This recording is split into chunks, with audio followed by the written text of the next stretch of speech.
Teman-teman pernah kepikiran gak sih gimana bayi ketika masih di dalam kandungan bisa terus tumbuh dan menjadi manusia yang sempurna? Atau pada saat tubuh kita luka, gimana sih sel-sel itu bekerja sehingga dapat menutupi luka tersebut? Nah, peristiwa itu dapat terjadi karena sel-sel terus memproduksi sel-sel baru dengan cara membelah dirinya. Proses pembelahan sel induk dan berakhir dengan terbentuknya sel anak inilah yang dinamakan dengan siklus sel. Jadi singkatnya itu, siklus sel itu bertujuan untuk perkembangan dan pertumbuhan sel itu sendiri. Sebelum siklus sel dimulai, sel tersebut harus tumbuh dulu untuk menyalin DNA sehingga dapat membelah dirinya menjadi dua. Fase tumbuh ini dinamakan dengan interfase. Interfase dibagi menjadi 3, yaitu ada fase pertama yaitu G1 atau gap 1, lalu fase sintesis, lalu fase G2 atau gap 2. Pada fase G1, sel tumbuh membesar dan organel-organel sel disalin. Pada fase sintesis, sel mensintesis salinan DNA di dalam nukleus. Lalu pada fase G2 atau gap 2, nukleus sudah dibungkus oleh selaput nukleus. Nukleus mengandung satu atau lebih nukleus. Dua sentrosom telah dibentuk oleh duplikasi sentrosom tunggal.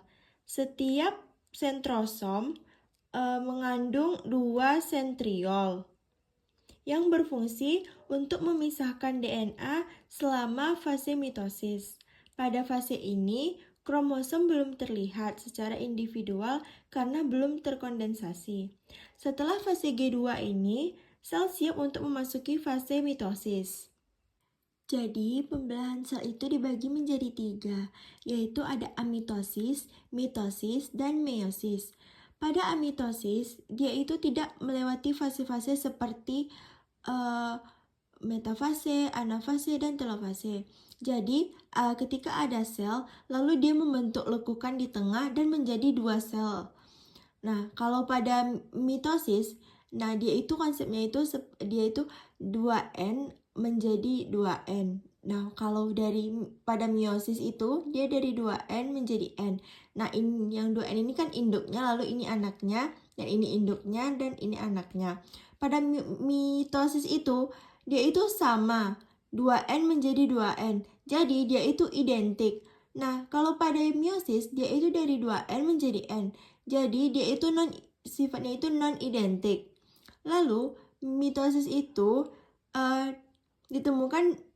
sering ditemukan pada sel-sel tubuh, sedangkan meiosis itu sering ditemukan pada sel-sel kelamin.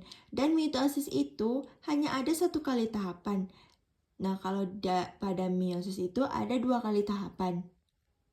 Selanjutnya, kita akan masuk ke dalam tahap-tahap dari mitosis. Yang pertama itu ada profase.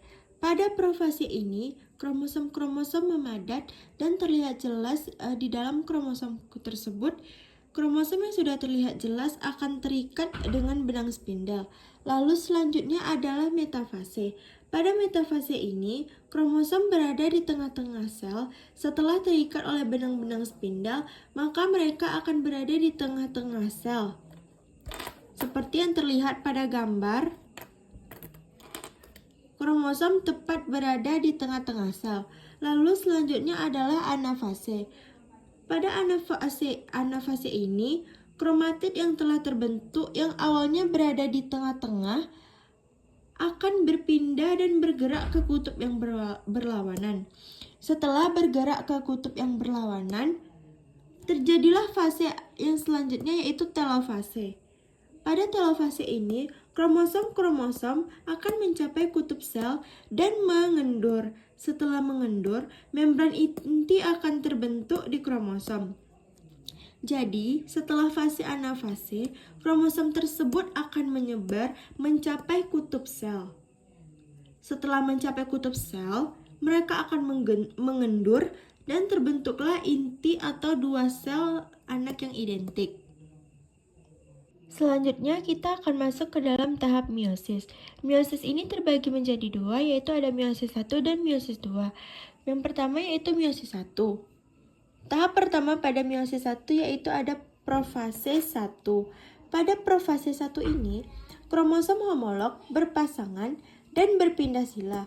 Lalu selanjutnya ada metafase 1. Pada metafase 1 ini, kromosom mulai berbaris. Setelah kromosom berpasangan, kromosom akan berbaris sejajar dalam benang spindal. Selanjutnya adalah anafase 1. Pada anafase 1 ini, kromosom yang homolog akan berpindah ke kutub yang berlawanan. Selanjutnya adalah telofase 1. Pada telofase 1 ini, membran inti yang terbentuk kembali ke sitoplasma dan berubah menghasilkan dua sel anak yang haploid. Selanjutnya adalah meiosis 2. Tahap pertama pada meiosis 2 itu adalah profase 2. Pada profase 2 ini, kromosom telah memadat dalam benang spindal. Lalu, fase yang keduanya yaitu adalah metafase 2. Pada metafase 2 ini, kromosom kembali berbaris di bidang ekuator, juga berbaris sejajar dalam benang spindal. Selanjutnya adalah anafase 2.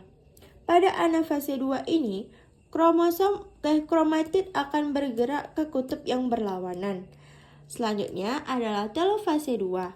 Pada telofase 2 ini, membran inti yang terbentuk di sitoplasma dan membelah menghasilkan sel anak yang haploid.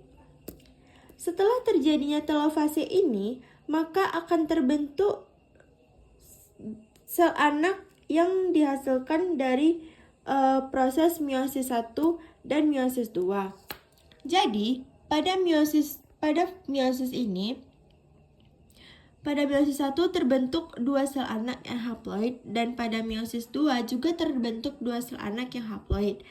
Jadi, pada tahap-tahap meiosis ini terbentuk 4 sel anak yang haploid, berbeda dengan mitosis tadi yang hanya terbentuk 2 sel anak yang identik. Baiklah, sekian penjelasan tentang siklus sel dan pembelahan sel dari saya. Semoga dapat bermanfaat. Terima kasih.